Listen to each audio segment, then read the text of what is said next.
Well, hello and welcome to a very special interview and really a substitute for the community events that I usually hold in the Epsom electorate and town halls. But now we're doing them online from lockdown, and we have a special guest and we're sharing it with everybody.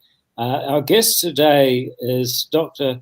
Oliver Hartwich, who is the Executive Director of the New Zealand Initiative. Dr. Hartwich is a public policy professional. He has degrees in law and economics. He's worked for some major international think tanks, the Policy Exchange in the UK, Centre for Independent Studies in Sydney, and 8 years ago he finally decided to come to the best country in the world and run the New Zealand Initiative from Wellington. So we're very grateful to have Dr. Hartwich today on our chat.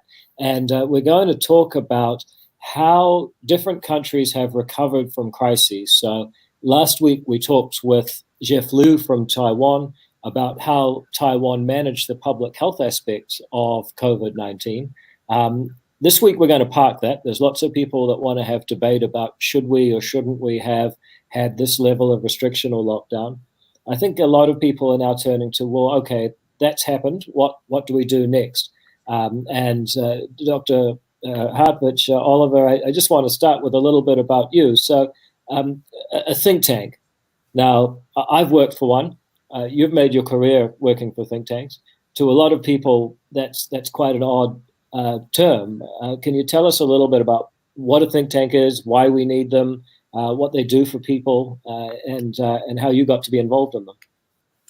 Yeah, it is a bit of an odd term and an odd concept, and I constantly have to explain that to friends and relatives, what I really do for a living.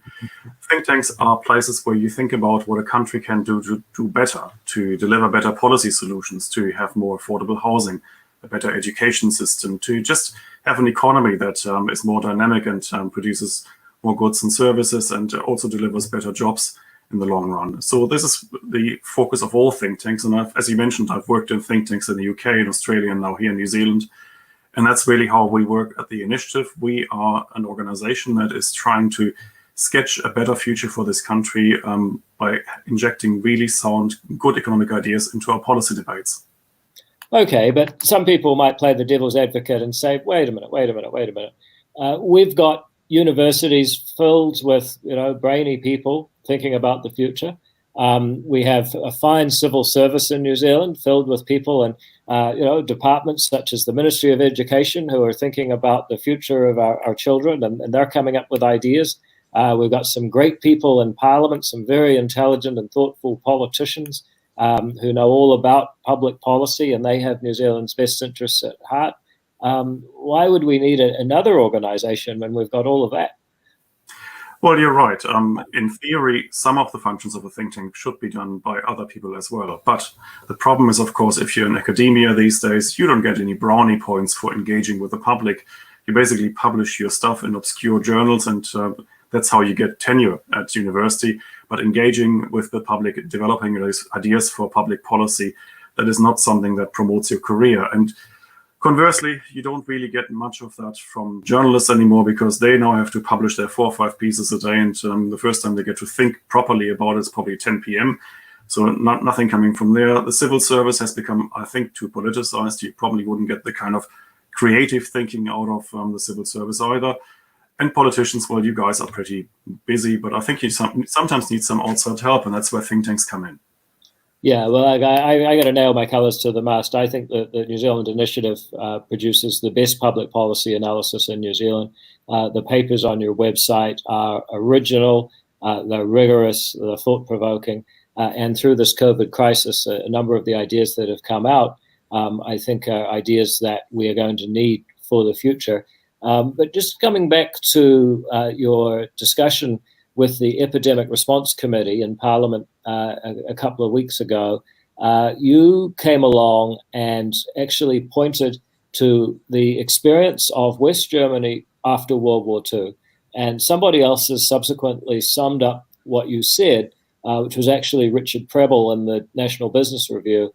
He said that the so-called victors of World War II used government-led recoveries to try and restart their economies, which were largely destroyed by the war.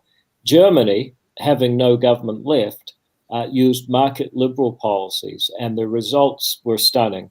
We all know the stories of wealthy West Germans, people driving BMWs. Well, Germany started off with a lot more destruction and chaos than the other countries in Europe, and yet within 20 or 30 years of World War II, it had become, if not the wealthiest, then certainly one of the wealthiest countries in the world. How did that happen? Why was it that the country that started off with the most destruction managed to become the wealthiest in a short space of time?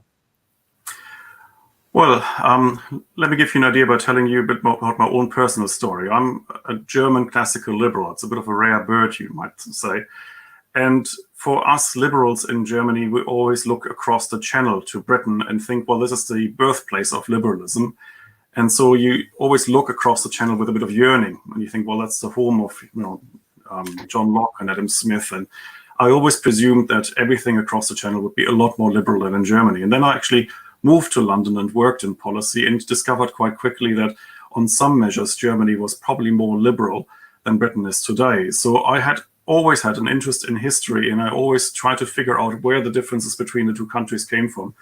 And while I lived in London, I read a lot about the history of post-war Britain, and I tried to figure out what actually differentiated the countries, and especially after the war. And what I found interesting, and that's something that I've been thinking about more recently in this COVID crisis, was that when you look at the responses of the two countries after 1945, they were totally different. So in Britain, you had won the war, of course. Churchill had won the war, except 2 months later in the general election, 45 in July, he was kicked out. And why was he kicked out? Because Britons at the time believed that winning the war was not enough. They wanted to win the peace now. So they had been engaged in this war for more than 5 years. And they really wanted to have the rewards of this now in very practical, tangible terms. They wanted to have a better country. And so what the Brits thought at the time was that the way to reach a better country in economic terms was to employ exactly those measures that helped them win the war, which is a full national mobilization of forces, strong government-led programs, nationalization then, for example, of Bank of England, nationalizations of whole industries, regulation, a new land use planning system. So all the measures that they used to win World War II were now measures that they thought could help them win the peace. Now, of course, that didn't work for Britain because in the 1970s, first they had the 3-day working week, then they needed a bailout from the International Monetary Fund, and then, of course, they had the winter of discontent in 1978-79, which then led, of course, to Margaret Thatcher taking over and cleaning up the mess that Britain was at the time. So all of these planned policies in Britain led to disaster. The contrast was Germany. West Germany, of course, I should say, because Germany was divided. And in West Germany, the government was, of course, totally discredited after the Nazi time for good reasons, because government had just created an almighty mess and that completely discredited itself in every possible way, morally, economically, politically. So nobody really had any trust in government.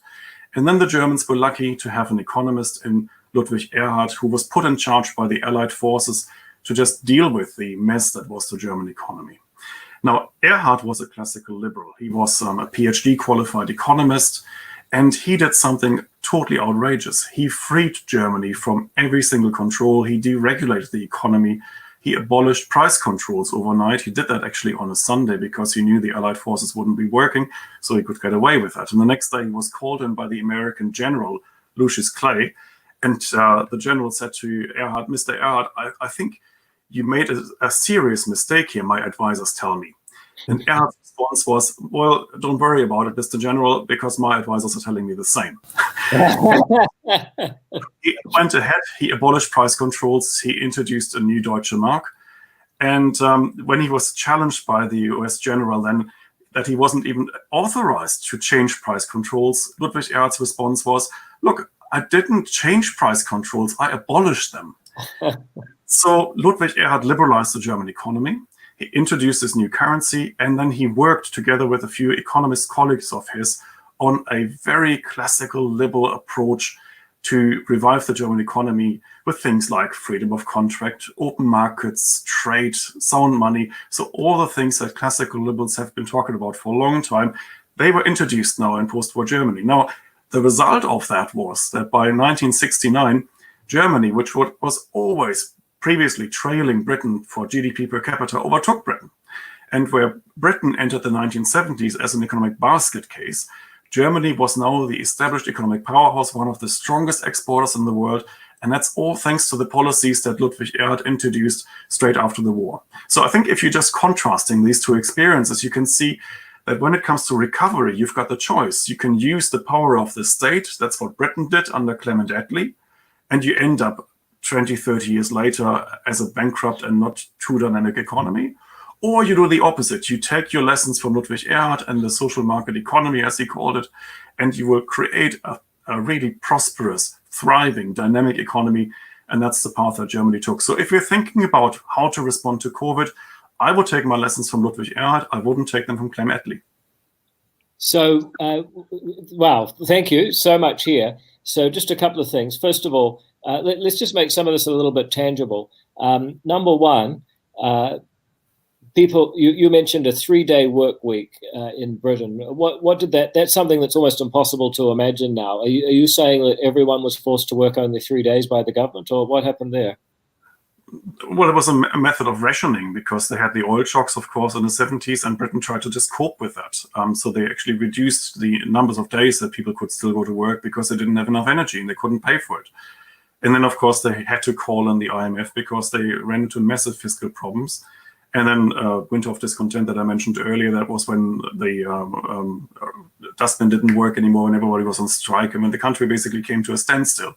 And it was clear that there was a gridlock between government, business, trade unions, and Margaret Thatcher actually promised to clean it up. And she got elected on that promise. So they, in 30 years, they went from having massive street parties and celebrations at the end of the war to being unable to have enough oil to go to work, bailed out by the rest of the country, the world, sorry, and requiring major reforms to reverse everything that they'd done for 30 years. Indeed, and there were forecasts at the time in Britain, 1970s, that if these policies continued for another 10, 20 years, they would be looking at GDP per capita on par with a country like Albania. So that's when we really decided, okay, we can't go on like this. We have to liberalize, and Margaret Thatcher did that. Yeah, so I guess the lesson for people of a left-wing persuasion or a more big government persuasion is that if you pursue all these policies, you will get Margaret Thatcher. So very bad idea. Now, meanwhile, on the German side, so you mentioned price controls. Once again, in New Zealand, anyone who's under 40, this is a foreign concept. We've never had that, thankfully, and you know, I always oppose them, and I'm sure that you do. But just talk us through. So, what price controls did Ludwig Erhard abolish? What was being controlled? Well, basically, there was rationing.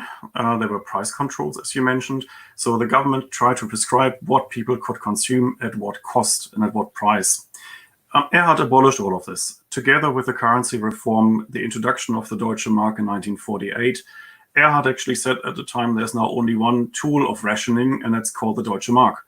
But beyond that, there is no more government intervention. So he took all of this apart, this whole system that he had inherited, and said, no, we're letting the market clear, and we try to get market force to decide what kind of economy we're going to be. Okay. Now, I should also just mention there's a comment section for people watching along here on Facebook. We got really good numbers watching, so thank you everyone that's joined in, and we've also got people joining us on YouTube. If you're on the Facebook feed, we've got your questions coming through in front of us, and I just want to bring one up. Ben Skelton, I hope he doesn't mind being outed here. He says, in school, we were told that Germany's post-war revival is due to the Marshall Plan. Please comment. And then we've got James Owen, who I happen to know. James was actually around for World War II, you won't mind me saying. And he says, actually, the UK got Marshall Plan aid too. The Germans used those better. Oliver, perhaps you can clear this up for us. Yes, it's true that the Marshall Plan obviously helped Germany, but it is also true that other countries got more money from that same fund. So Britain got about 3 times the sum that Germany got from the Marshall Plan. I think the Brits basically squandered that money on their fashionable projects. The Germans used the money, and really we're talking about not much actually in today's terms. But they used the money for lending through the Kreditanstalt für Wiederaufbau, so the German development bank. So the money they got was used for loans, and it wasn't actually used for big government spending programs. So they used the money wisely, even though it was less money than the Brits received. Where the Marshall Plan helped, and Ludwig Erhard acknowledged that in his book, is in a psychological way, because it also signaled to the Germans that they would now be allowed back into the kind of society of civilized peoples again, because that's where the Germans, of course, had maneuvered themselves completely out of. So in that sense, I think it was a very strong signal. It was a psychological signal. It certainly helped at the margins, but that was not the reason why West Germany recovered. Because had it been that reason, then Britain should have recovered even more. There's a very good answer. So just turning to New Zealand in the present, we haven't had anything like the level of destruction that Europe faced in World War II for obvious reasons. We haven't been bombed, and it hasn't gone on for 6 years. But there are parallels. We have a lot of businesses that are in danger of going under. We have people who are unemployed, and we have restrictions on how we can trade with foreigners. It's maybe not going to be clear when the borders are open, and for a lot of New Zealand's economy, particularly tourism and export education, that's important. But it's also important for merchandise trade, that people generally don't buy and sell to each other unless they can occasionally meet each other. So we're facing a lot of damage to our economy. Not quite like a war, but similar. And again, we seem to be facing a familiar debate. Can we get out of this? And if so, what is the role of government? So the German-British contrast post-World War II seems to give a really clear steer on what the right way to go is. But what are some of the tangible policy options that New Zealand faces? We hear about the government should get involved in investing in infrastructure projects. The government should try and, we've had someone say New Zealand should get involved in making battery-powered planes. We've had the Reserve Bank governor talk about how the Reserve Bank can provide money. So there's for the recovery. So there's a whole lot of different options here, and it's not obvious to me which ones should be followed or not based on that German-British experiment. Can you take us through a bit of that? Sure. I think what you first have to do is you have to differentiate between the phase where you're still fighting the virus and where you're still in the middle of the crisis, and the phase where you're getting out of the crisis and where you're trying to recover. I think at the moment we are still in phase 1. And so in phase 1, I think it is the role of government to act as a lender of last resort, as a guarantor of last resort, because this is really something that only government can do. So even as a classical liberal, I am totally fine with government now taking a role in actually securing some companies in this immediate crisis period, because nobody else would be doing that. And there is a danger, of course, that we leave this crisis behind only to find that there is no economy left that could recover. Which is why, for example, I'm in favor of a wage subsidy, because that just keeps the links between employers and employees alive. It would be terrible, of course, if all of these companies now just completely sack their workforces, only to find after 2 or 3 months that they have to completely start from scratch. And again, you can take a lesson from Germany. Germany's had a similar scheme now for decades, called the short-time work allowance scheme, that allows companies to flexibly reduce the time that their employees are still at work. The government covers a large chunk of the lost income and pays it directly to the employees. And then, of course, the companies are flexible enough after the crisis to come back. And we've seen this, for example, in the GFC, that Germany was one of the countries that actually had the best employment experience of all OECD economies, because they managed to keep the links between employers and employees alive. So that's fine. But when it comes to the longer term response to this crisis, the recovery, the role for government is a completely different one. It's not a role for government then to really keep companies alive that simply have no chance of survival. Think tourism. International tourism is unlikely to come back in the next 2 or 3 years' time. To pretend we can kind of freeze this sector in time and keep it there for the next 3 years, 4 years, 5 years, I think that's fanciful. That's something that government can't do. We have to allow some factors of production to rearrange, even though it's painful. So we have to support people who are laid off, but we can't preserve this sector in its entirety, and we shouldn't pretend. So we should then try to figure out what government can do to assist the recovery. So I think government could get out of the way, for example, as much as it can in helping individual industry come back. I'm thinking of tertiary education exports, for example. Perfectly understandable. The government closed the borders in February to international students, and now we have a scheme in place where only New Zealanders or New Zealand residents can come into the country, and even then only with a 2-week quarantine period. For the immediate crisis, you can understand why they did that. For the recovery phase, I think we need a different approach, because we have to realize that our universities are dependent on international students for a large chunk of their revenue. So if we want to allow universities to come back, what we should do is we should allow them to bring these international students in, put them into a mandatory 2-week quarantine, probably even organized by the universities themselves, because they've got accommodation facilities that could actually enable them to do that, together, of course, with the Ministry of Health. And then these students would come out. I think it is not possible, or it's not likely, that we could open the border to tourism anytime soon, because tourists wouldn't go into a 2-week quarantine. But if you're coming as an international student, of course, you would be able to consider that, especially if you could use the 2-week quarantine already for some distance learning modules at universities. So I think government should actually creatively think about how to revive parts of the economy that can be revived. I also think, for example, that our status as a largely COVID-free country will help us attract these students, because for students that previously had the option of going to the UK or Canada or the US, and these countries are still struggling with a completely different scenario now under COVID-19, it might actually make New Zealand look a lot more attractive. So I think we should be going for that. Okay, so helping businesses get through the restrictions that have been placed on it by the government itself in the short term, tick, tick, and I think that the short time work proposal that the initiative put up about 5 weeks ago at the beginning of all this was very sensible, and I think it would have been superior to the wage subsidy that we've had, but that's now passed for now. Then there's the question of, well, what happens with the what happens with the border? Clearly, to some extent, it's going to have to be reopened, and certainty is the name of the game. I personally am a bit more optimistic that with testing and tracing technology, we might, and potentially with restricted bubbles with other countries such as Australia and Singapore, we might be able to have more tourism. So that's an option to be explored. But what about government investment? Just this morning, we've seen an announcement that the government will waive some of the requirements of the Resource Management Act so that NZTA projects, walking, cycleways, different projects can go ahead. Is that wise? Is that part of the role of government in the medium to long term in support of the recovery?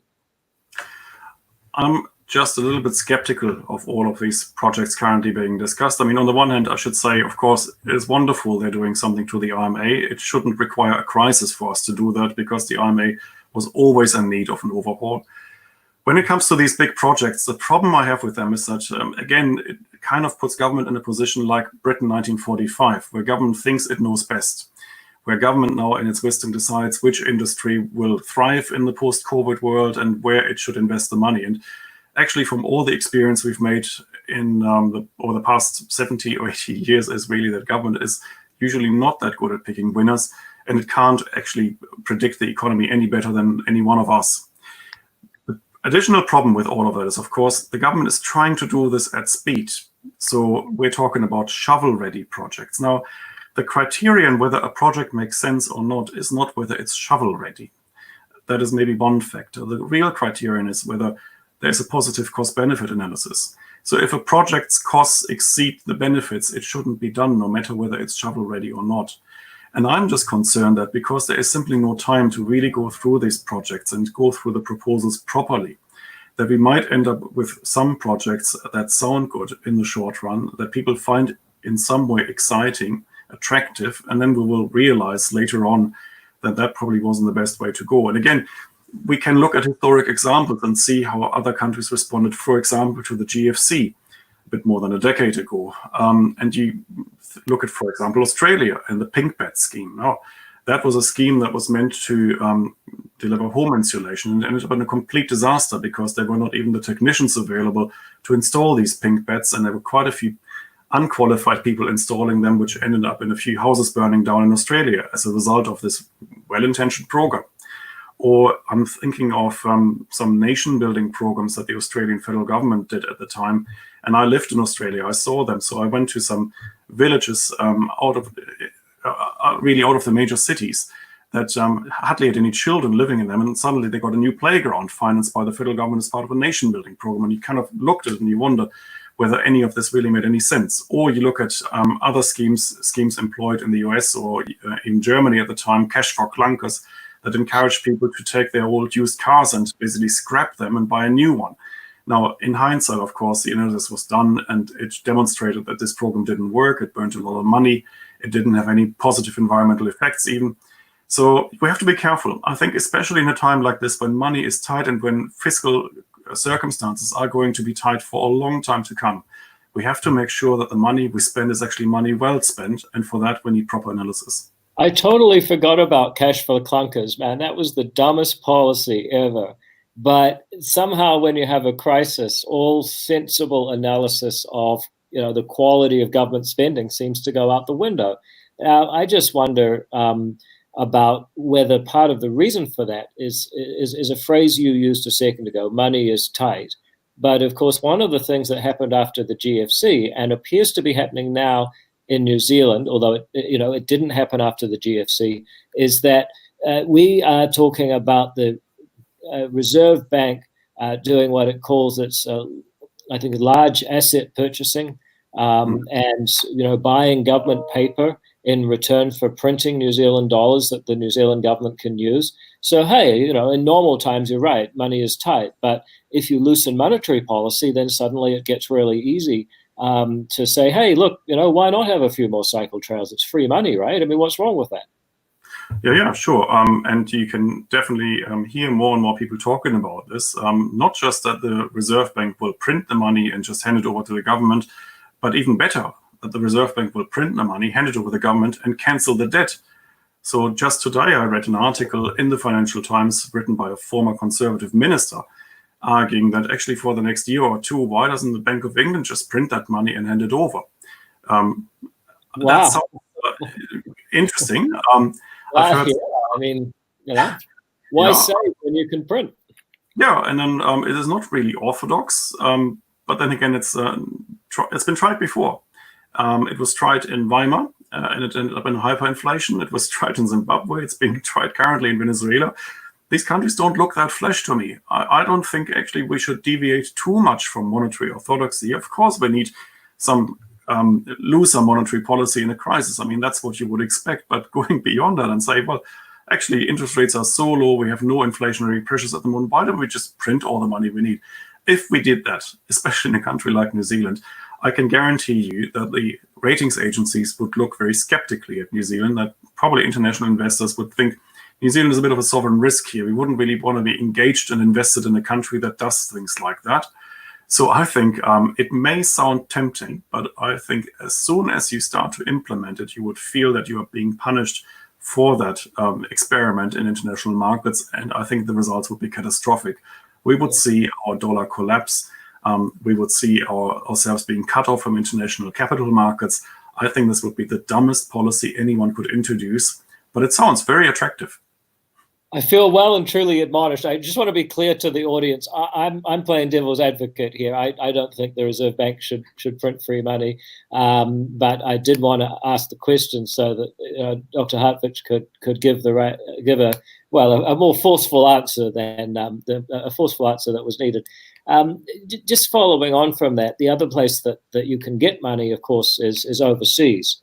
And there's a question around foreign investment. There's always been some sensitivity around it in New Zealand, the sense that people overseas are going to, buy our land and things will be taken away from us and we'll somehow lose control of our destiny. That's a concern that a lot of people seem to have now. They're seeing asset prices potentially being lower, and they're concerned about what might happen if New Zealand is effectively for sale. How is the initiative, or how are you thinking about the role of foreign investment in a recovery? Well, I think I'm perhaps a bit conflicted here anyway, because I'm a foreigner and I live in a house that I bought, which wasn't available for purchase anymore by a New Zealander afterwards. But no, to be honest, I think is something relatively bizarre about our attitude to FDI, both in Australia and in New Zealand, I must say. So I've now lived in 4 countries, and the only countries I can even think of that are totally hostile to FDI are Australia and New Zealand. In every other country, FDI, foreign direct investment, when it happens, is celebrated because it is seen as a sign of strength. It is seen as a sign of kind of good news, because international investors are coming in, they're bringing their money, they're creating jobs, they're bringing their business relations, they're bringing their business acumen to the country. And typically, this is really celebrated across the board. Only in Australia and New Zealand, I've found this kind of capital xenophobia. And I find this psychologically relatively bizarre. Because if you're really thinking about it, what you want is you want international capital. You want to have links into international markets. The best thing any country can do is to attract foreign direct investment and be open to international trade. In New Zealand, we haven't actually done that well on these categories. On trade, I recommend you have a look at an article Michael Waddell, the former Reserve Bank economist, published on his blog just a couple of days ago, where he documents that when it comes to trade, we are one of the countries in the OECD with the least trade exposure. Despite everything we tell ourselves about how good we are at trading with each other, we are not. There are countries that are trading way more than New Zealand. And when it comes to international investment, well, the initiative has actually done the research years ago. Dr. Bryce Wilkinson did this and documented that actually the great wave of foreign direct investment that happened in the time of globalization basically bypassed New Zealand. On some measures of foreign direct investment attractiveness, we were ranked at the time by official UNCTAD measures behind Zimbabwe. So I think this is not good enough, especially in a time of crisis like now. We need this international capital to rebuild the New Zealand economy. We also need international capital to open export markets and for us to actually export to the world and to really get ourselves out of this crisis again. So I don't understand the panic. The way I would think about FDIs, whenever it happens, it's a sign of success, it's a sign of strength. It actually helps New Zealanders, because the flip side of all of this is, of course, whenever you've got international investment coming in, outbidding some local bidders, the beneficiaries of that are, of course, the owners of the New Zealand assets. So New Zealanders are getting a better deal for their assets if we allow foreigners to come in and bid up prices. So there is nothing that you couldn't like about FDI, especially when New Zealand really wants to get into international value chains. I don't think we do that enough in New Zealand, and I think with a greater linkage into the international financial scene, we would see ourselves being able to get up the value chain. So I think we have to have this debate on FDI again. And I think it is really time to refute these constant myths that we hear, especially from people like Winston Peters and Shane Jones on FDI. They are simply not true. We need way more trade and way more FDI rather than the opposite.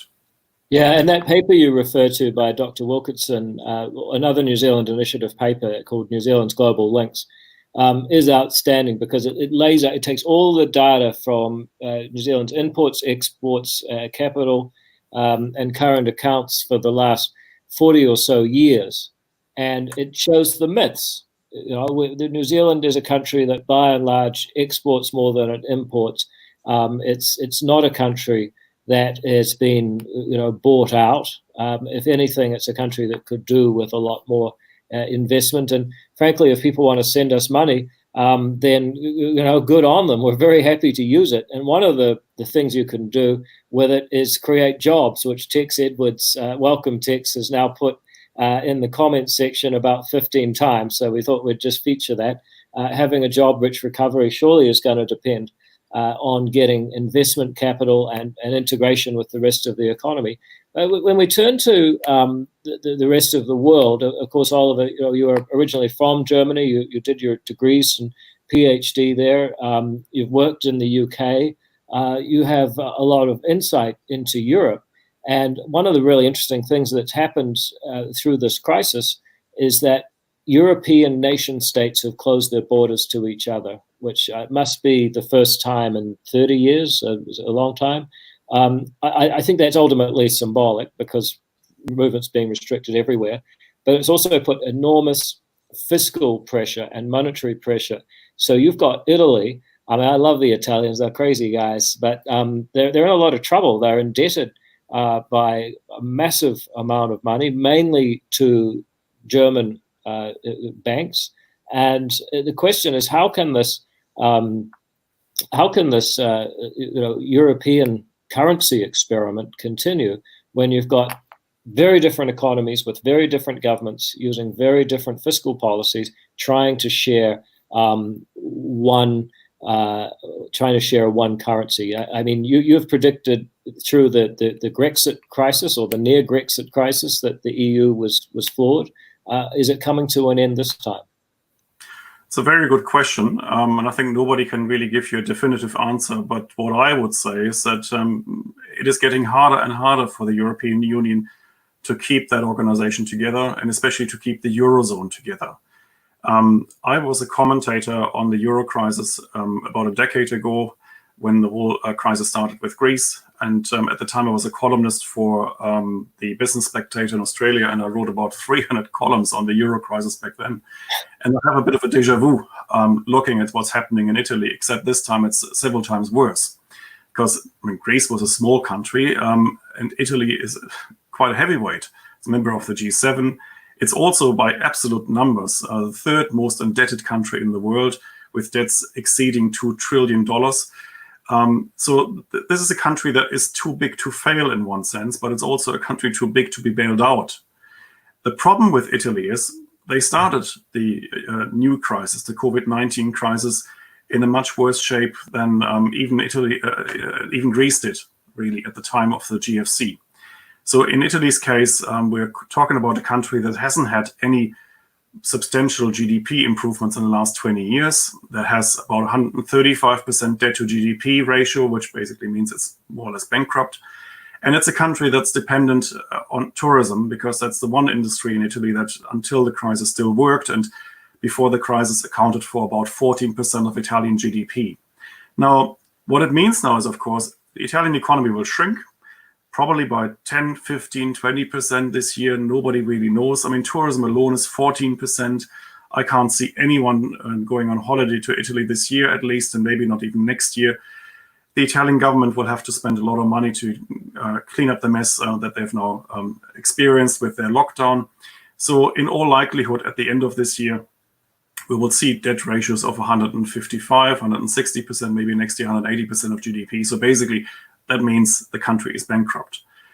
And then Italy will need funding. And unfortunately, they will need that much funding that it can't get it under the existing mechanisms. And the Europeans, the other Europeans, the Northern Europeans, are unwilling to fund that. So they've had a lot of discussions in the last few weeks about so-called Corona bonds. So that's jointly guaranteed government bonds.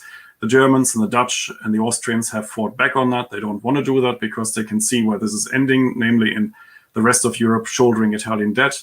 But Italy, meanwhile, will need that because the spreads on Italian government bonds compared to the German bonds are now 240 basis points, which basically signals to you that markets think that Italy is no longer secure. And on top of that, you've got an Italian banking system that's fragile and that's been in crisis for the last 10 years. So at some stage, you would think this whole thing is becoming way too big to be kept under control.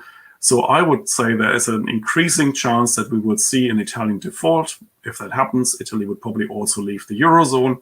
If Italy leaves the Eurozone, well, basically that's the end of the European project. Wow. So I guess one of the themes here is that this crisis has brought a lot of tensions to the surface. We've seen that, for example, in the media. The New Zealand media were in a lot of trouble before the crisis. All of a sudden, every magazine that most people would recognize out of print. The Eurozone for a long time has been under huge pressure. we may see some sudden breakup there.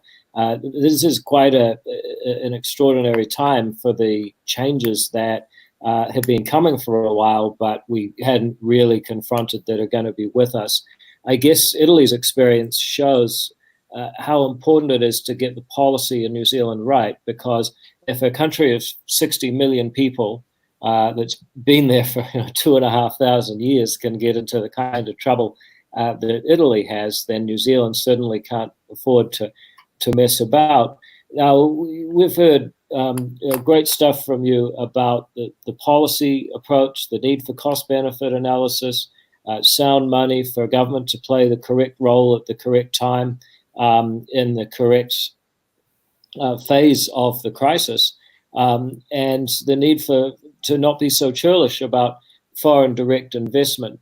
These are all really useful ideas. I'm not hearing them in many other places, and I think that shows why we need think tanks such as the Initiative. We said we'd go for half an hour. We've just passed 40 minutes. Are there any other thoughts or important issues in terms of policy choices that New Zealanders should be thinking about over the coming weeks and months? Well, I think it comes down to the vision that you have for New Zealand, what kind of country you want to see in the future. Do you want to see a country in which the government controls industries, in which the government decides which countries we should export to, in which the government probably also takes a very directing approach to individual companies or takes a stake in companies? Well, that's a choice you could make, but as we discussed earlier, that's the choice that was also made in Britain in 1945, and it didn't work so well. I think it is important for New Zealanders to have an alternative vision. It is probably also the role of the opposition to point that out, that it is not without alternative that the government would have to behave in that way.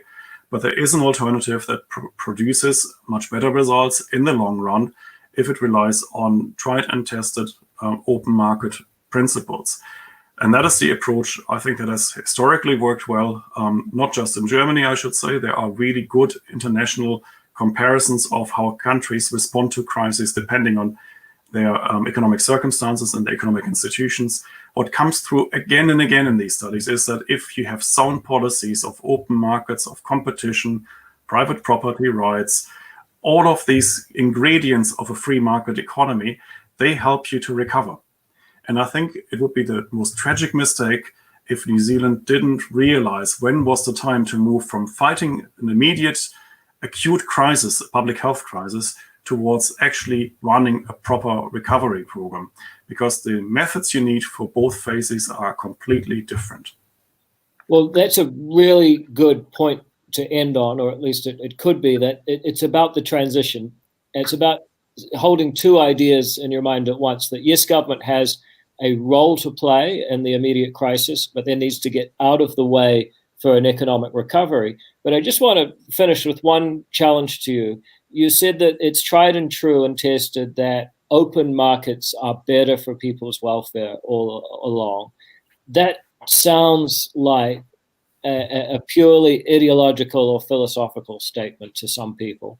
What do you say to those people? Is it true that there's empirical evidence, real world experience, that having open markets, open trade, open investment, flexible labor markets, sound money, a restricted government that sticks to a clearly defined role, is there actually any evidence through history and across different countries that really works?